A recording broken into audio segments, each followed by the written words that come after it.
Hello, everyone. I'm here today with Kristen, and this is our 7th episode of Walking the Path. So before we jump in, we'll just do brief introductions. So, Kristen, tell me a little bit about you, where you're at, what you love, or anything that intuitively comes forth to share with everyone today. Thanks, Christine. I'm always so happy to be recording these Walking the Path episodes with you. I really look forward to it, and I really appreciate our ability to flow in the moment together and to kind of channel in whatever needs to be shared in each moment that we do this.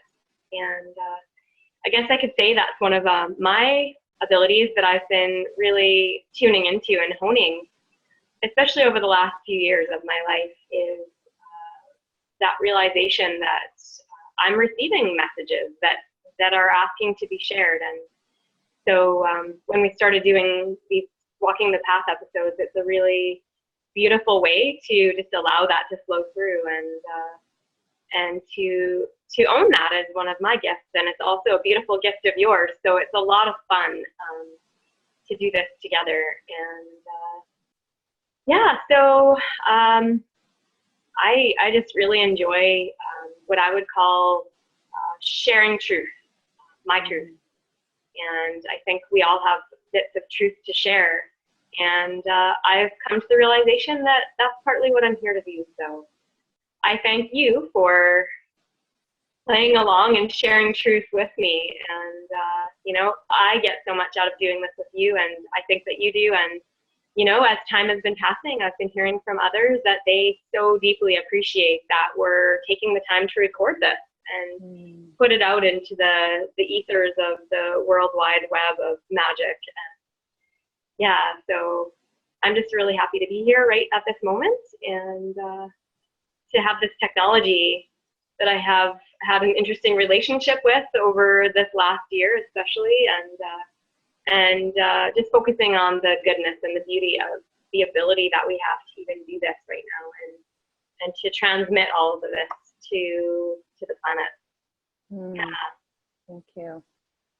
And my name is Christine, and I came from a very academic background and filled with the need to know and understand. And I know when I really initiated my spiritual path, if you want to name it that, of surrender and questioning everything, who I was, what I'm here to be and do, and deconstructing things I previously made really meaningful, and allowing new things to take priority, things that really filled my heart and honored and nurtured my body in a different way. So it's definitely a journey from knowing what people needed and wanted from me and just delivering that, and actually checking in with me and going, what do I love? What would I really like to say right now?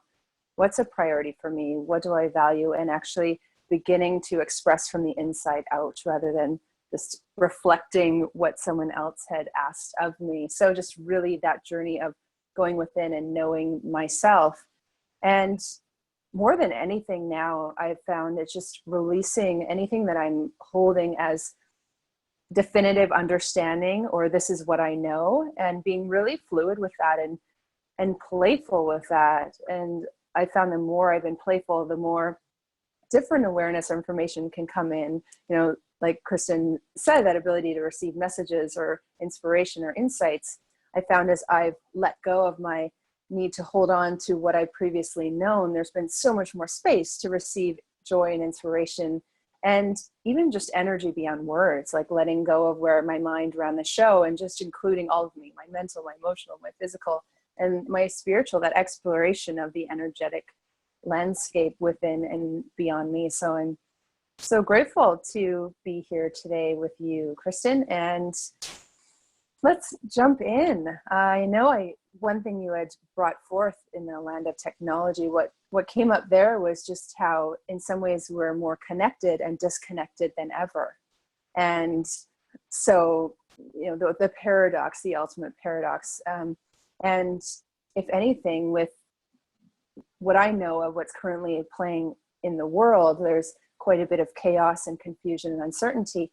And if we are connected through the fear level of the experience, we can just be torn apart right now, right? We can really, our emotional body can just be tossed around in the seas.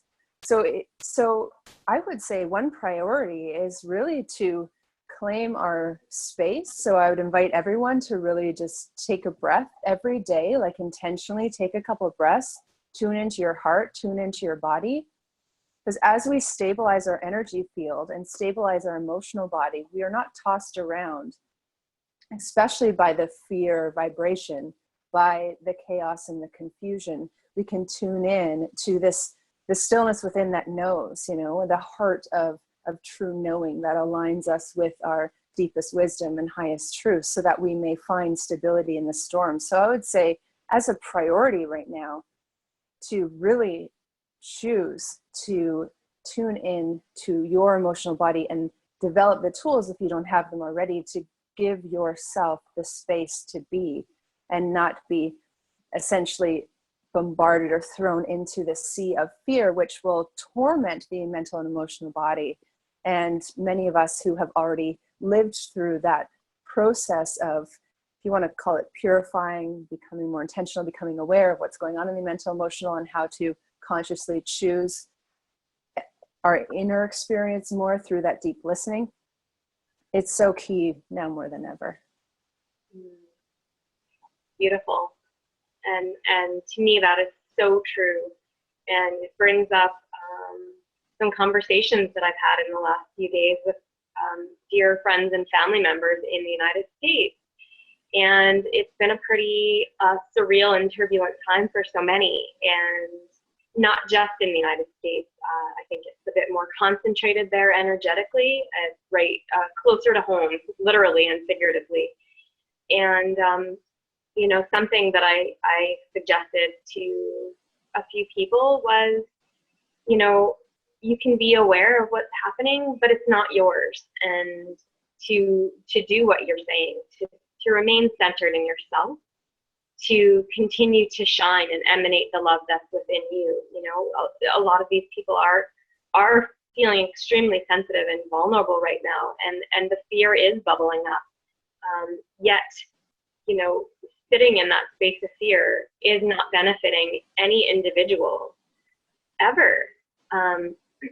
And to do everything you can in your own world in each moment to bolster yourself up higher and not allow yourself to get sunk down into the depths of the collective fear that's happening across much of the planet right now for various reasons. There's some huge global shifts happening. And I shared with a friend that my cessation of the use of Facebook has been one of the greatest and most relieving choices that I've made for myself in the last year, maybe the last 5 years. And she said, yeah, but, not seeing it doesn't make it go away. It's still there, but you just don't see it now. But that doesn't change the fact that it's still there. And I said, yeah, but I know it's there. I have the awareness that there's a ton of fear and panic and chaos happening on our planet. But do I need to have it in my face all the time? No, I know in my heart and in my gut that it's there, but I don't need to dwell on it. I don't need reminders 50 times a day that it's happening. I know, I already know, but it's not doing me good to dwell there and to allow that energy to suck me down. And so with the awareness in my heart that a lot of people that I know and a lot of people that I don't know are in a really difficult space and time and energy right now, it's not my reality. I have the awareness, but I'm choosing to not go there. And so I would encourage people to look within and check in with the emotions that they're holding and the feelings that they have, and ask themselves how many of those are yours. What are these mine? Are these mine, or are these a collective energy or frequency that I'm holding within my body and my awareness? Because I think a lot of people would be surprised to realize that they're holding things that aren't theirs. There's a lot of things that work on a cosmic level right now, and always it's all on a cosmic level. And when we can have that moment of realization that you know, this came to me this morning too. This one phrase, and I laughed a little bit, just after some of the events of the last couple of days in my life. This little voice said, "The universe knows best." And I went, "Oh yeah, thank you." So I just want to offer that phrase, the universe knows best. When we think we need to control some details and when things are coming into our reality that we don't really like that much, just sit tight, because the universe knows best and it's all going to be okay. Yeah, I love that. And it feels so key to especially develop a practice of, say, feeling the fear, right? So you can really be in the emotion of, wow, there's fear here, there's anxiety here. And then really step into the witness perspective. So you're witnessing the fear, right? You're witnessing the confusion, you're witnessing the anxiety, and you're starting to then be the one to offer love and support and comforting to the fear, right? And so often we just haven't been given those simple tools, and we've allowed the fear to control us, or we've gone into this feel the fear and do it anyway, this very like forceful push through. And at some point that can be valuable, but what I've found is that it doesn't honor and nurture me as a being and my emotional body if I put pressure on it or just force myself through it. It's rather I'm feeling the fear, and then I step into witnessing the fear, and then what comes in is new choices and new sensations, and this emanation of love can start to meet the fear. So it's definitely not to deny it or to push it away. It's to be the one to offer love to it, but not being the one that's controlled by it. And it's so key to make that shift if you don't want to be swept away in this sea of chaos and confusion.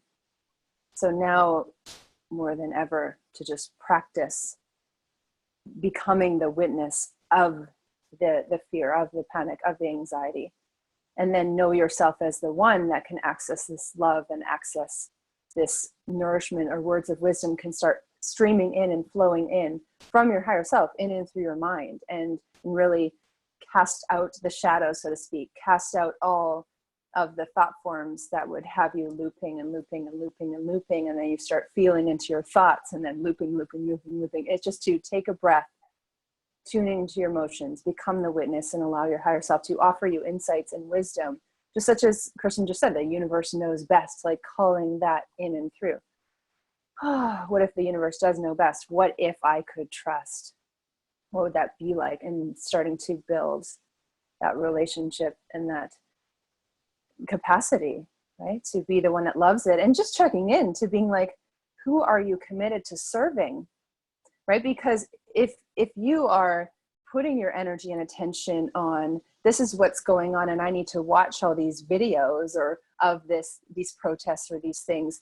I mean, if you're watching the video and offering love and compassion and loving the hearts of the ones involved in the protest, then it's a creative act of offering energetically to benefit the whole. But if you're watching it and using it to fuel the anger and fuel the thought forms and fuel the division and separation, you are being in the vibration that created it in the first place, right? You're now committing and serving the fear, the anger, the rage, and the chaos. And if you do that, it just builds.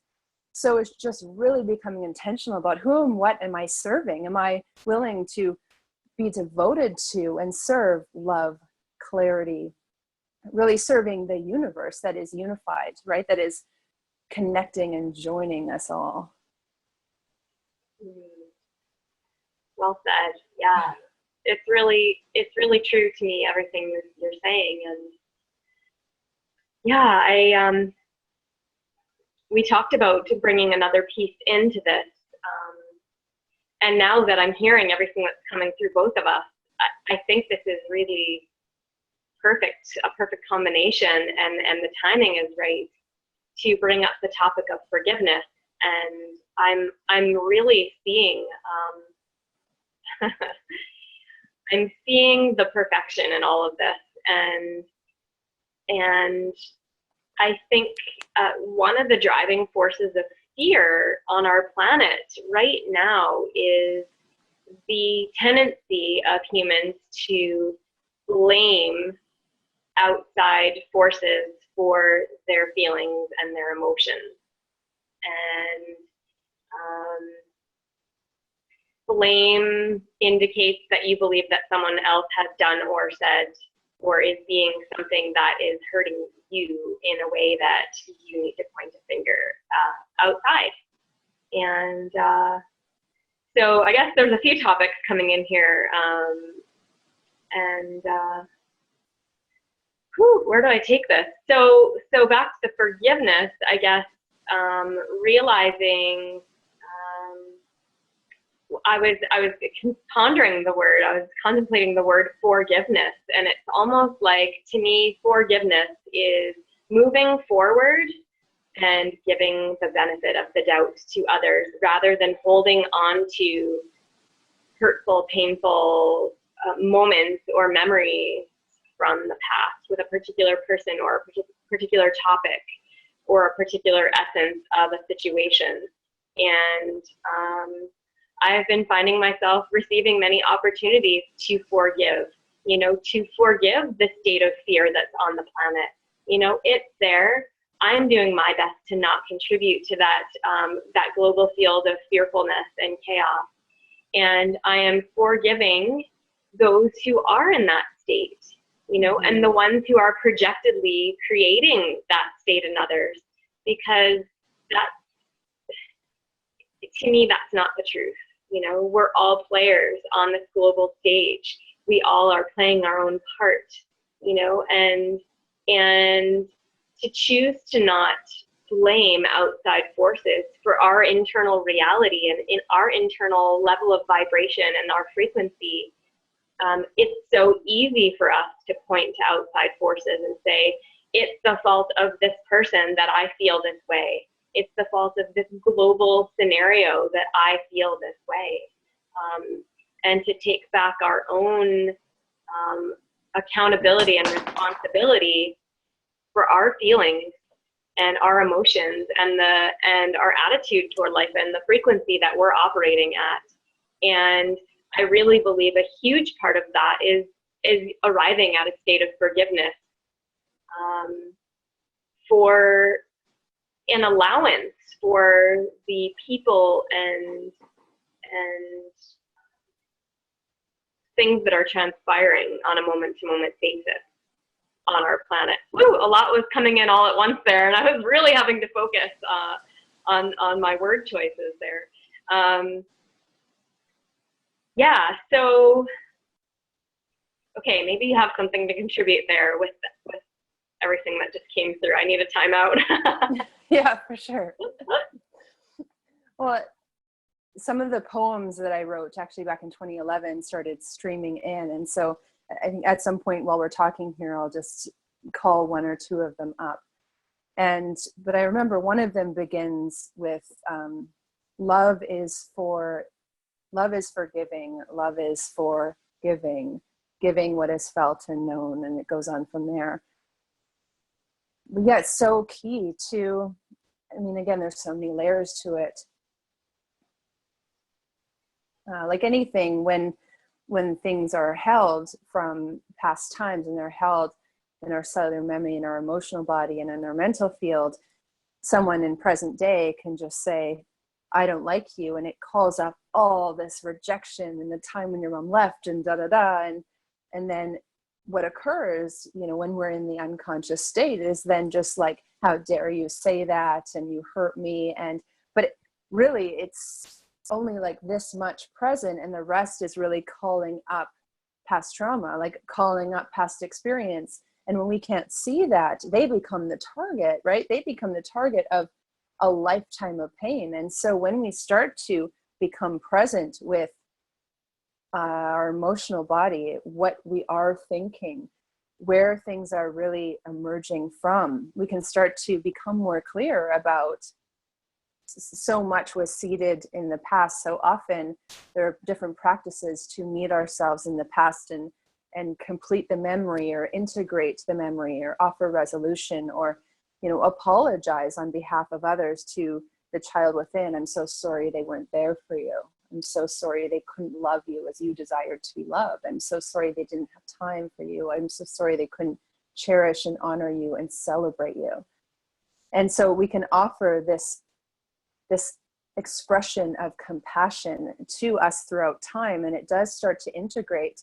And then in that, we naturally do forgive. We let ourselves off the hook. So we're no longer playing tug of war with our memories and with those people in our history that weren't able to show up in love because they themselves were so traumatized by living here. And they were brought up in a world of fear. So they would continue whatever they're carrying, and they would then pass it down the genetic line. And many of us now at this time are really being called to end the cycles of abuse that live or have lived within us. So we're the ones who are being called to say, no more. I will no longer abuse myself on any level. I will no longer carry an inner critic or carry the one that berates me as others did. Like, we become the courageous ones that do really put a stop to all those realities, and we no longer perpetuate them. So it's so multi-layered and multi-dimensional, the work and practice of forgiveness. And so much is the willingness, right? There's that willingness to forgive or forego or release, which allows space for that love to start coming in. Because if we are holding on to, I hate them for rejecting me or not including me, then we don't allow ourselves to become present to the gifts of life now, where you could be really loved and included. Because if we're carrying around the thought form and the frequency signature and the tone in our emotional body that says, people don't see me, they don't get me, and they don't include me, then we're just going to notice the people, places, and things that will not see us, include us, or honor or celebrate us. So it's so key to bring in new potentials, which do rewrite the story of the past and bring in a different future. I like that. And something that just came in was that kind of ties in with all of this is the topic of belief versus truth. And I don't know why that just came in, but it's something that I've been observing in many people and really working on questioning in myself. And several people in my life over the last few years that I would consider very wise and truth spreading beings that I've crossed paths with have brought up the topic of belief, and how beliefs can really be something that we tend to cling to, that ultimately cause division and separation amongst humanity. And believing in something is, if you take the topic of believing in Santa Claus, for example, I believe in Santa Claus. Well, have you ever met him? No, but I'm really sure that he exists. And well, who else brings presents and puts them under the Christmas tree? I believe that. But having a belief is really it can be really dangerous. When it comes to topics like religion or human rights and having those beliefs versus knowing in your heart a truth of what is best for you as an individual. When I hear people say, I believe this, I believe that, there's always an element of fear. Even if the belief is something positive, it leaves space for a fear but maybe it's not true. It brings up the idea and the concept of questioning our own beliefs, whatever they are. The topics are endless, what we could believe and not believe in. Where are those beliefs coming from? And really digging deep and, think of any belief that you hold to be true, and then ask yourself, is that true? Do I know for a fact in a concrete way that this belief is true? And examining our beliefs can really shake us up on the inside. and trying to dig deep and ask ourselves where this belief that we're carrying in our backpack came from, and I think the more that we can limit our beliefs and step into a place of knowing or not knowing, and if we don't know that it's true for sure, to be able to admit, well, you know what, I don't know because I haven't experienced that. It's not a truth for me yet. It might not ever be a truth for me, but to really limit our personal beliefs, because I think the more that we can each sit in a space of knowing, from a higher place of knowing the truths of our being and our existence here in this lifetime, and breaking down those barriers of belief, I believe it will allow us all to rise up into a higher space and a higher vibration and allow us to connect with each other on a deeper level. Yeah, I love that. I remember once hearing belief is the bridge to knowing that never gets you to knowing. That's a good one. Right? So it's like, if I just believe hard enough, then finally I will know. It's actually when you release belief, you begin to know. Belief is trying to defend or trying to essentially create certainty. And it's acknowledging that from the human level, uncertainty has historically been very uncomfortable, right? To us as infinite beings, or when we kind of wake up to different dimensions, uncertainty, it can be really exciting because it's calling forth a whole new possibility to emerge, right? It's like, wow, I've released that. I wonder what I can step into now. There's an enthusiasm, excitement. But from the human dimension perspective that we all carry, is that uncertainty is scary, and we don't like change, and we want to know exactly what's going to happen. And the more predictable, the more safe we feel. And if it's uncertain and we don't know, we don't feel as safe, and we go into fear. It's just an imprint. It's just one level of our existence. But as we awaken or wake up to higher dimensional perspectives in our existence in a much deeper and more infinite, expansive way, then we realize all these other truths and levels and layers, and then we can really bring in this deeper knowing that goes beyond the need to defend beliefs. So it's so key. So as Kristen was speaking, I was bringing in the poem. So I'll just read the poem because it just speaks so much to what we've been discussing. So it's called Freedom. Releasing ourselves from the pain of holding on to high expectations and judgment based on part of the picture. They did the best they could with the skills and abilities they had at the time. We did the best we could with the skills and abilities we had at the time. Do we desire to have new life? Do we desire to have a fuller, more joyful experience? This requires forgiveness. Not necessarily knowing how, but being willing to do it. In this willingness, openness, and humility, grace can show up to free us from the burdens of maintaining our filters. Instead of experiencing life through a looking glass, disconnected and detached, we can feel it directly. We can let the beautiful light of truth dissolve the tension caused by the perception of unmet needs. We can let life nurture us. There is a presence that is available to us now when we are willing to release past error. Unhooked, released, and free, we can forgive ourselves for expecting and thus accepting a limited existence. Laughter breaks the spell, bridging the gap between not good enough and perfect. Welcome home. That was really beautiful. It was so lovely. I felt like I could have written that. It was so familiar, all of your words, just beautiful, beautiful. I love that about poetry too. Poetry, it really can transmit deep, deep truth that just speaking out loud can't do, in a way that it tends to weave the words together in a combination that just emanates truth. And that was really beautiful. Thanks for sharing that, Christine. Yeah, you're so welcome. Yeah, and another element of the forgiveness that's very obvious that I think a lot of people choose to overlook is self-forgiveness. And really all forgiveness needs to begin with ourselves, before we even begin to look outward. And I think that self-forgiveness almost bursts that bubble.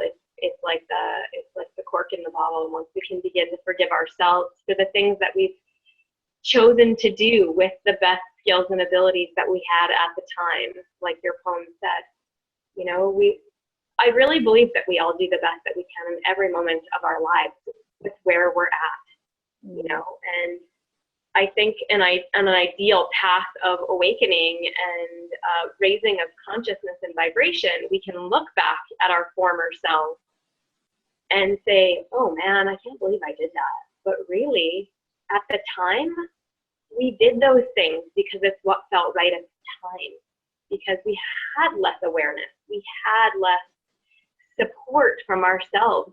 We were looking at the shadowy parts of ourselves for the encouragement and the information and the ways to move forward. And as we move through this path, as we go down this path that we're each on, ideally, we're learning new tools and skills that we can then look back at our younger, less evolved versions of ourselves and going, you really did the best you could do in that moment. And, we can't go back and change those things, but we can forgive and accept the things we've said and done in the past and who we were.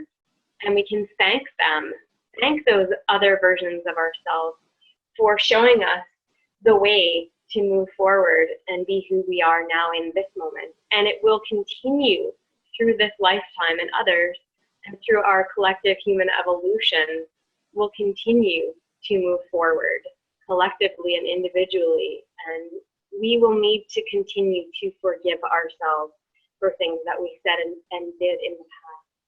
And another phrase that comes to my mind, which I remember sharing in a group that I was a part of, where we did a lot of healing and forgiveness of ourselves and others several years ago, was this phrase came into my reality somehow, and it said, forgiveness means letting go of the expectation that we'll ever have a better past. And that's such a relief to me when I hear that. It's just letting go of that expectation that we can ever go back and force others or ourselves to be better than we were, because we can't. So it's about that acceptance and that forgiveness, the forgiveness of the forgiveness expectation, just let it go. It's okay, it happened. Now step into the moment that we're in now and really fully show up here, because this is the moment that matters.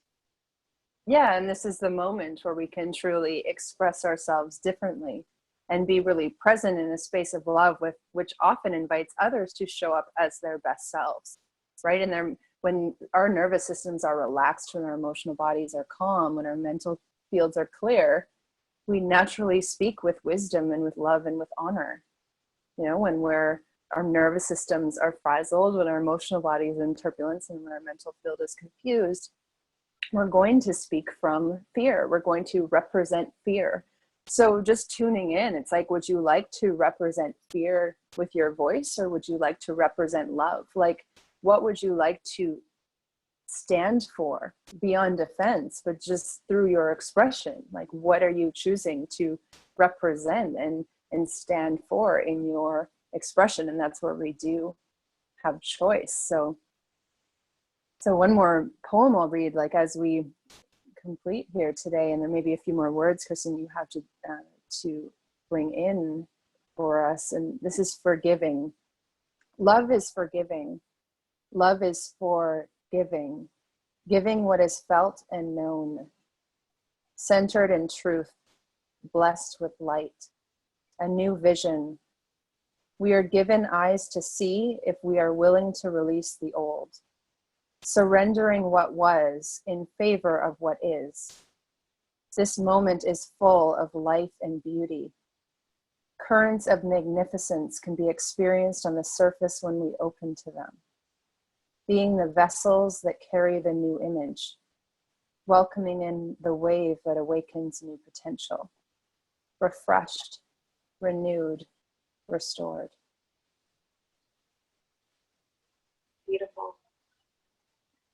Thank you for sharing. You're so welcome. Mm. And thank you everyone for joining us today. And may we all really reclaim our wholeness, our space, our ability to really be loved and honored, and thus love and honor others, and be that voice of love and truth, and cast out the shadows, right? Really relinquish fear first from ourselves, and then subsequently just through our very presence and love from others. We cannot force or scare fear out. You just have to bring your light and love to it, and that's what really allows it to disappear and dissolve. Beautiful. Yeah, I think I like what you said there, and I think honing that skill that we all possess, that a lot of us don't know we have yet, and that's taking the vibration and energy of our fears and transmuting them slowly through the spectrum to love. And it takes practice, and it takes patience, and it takes awareness of our own thoughts and energies and beliefs, and allowing ourselves to forgive our own fears and to embrace them and feed so much love into those vibrations that it literally shifts our reality to a reality of more love.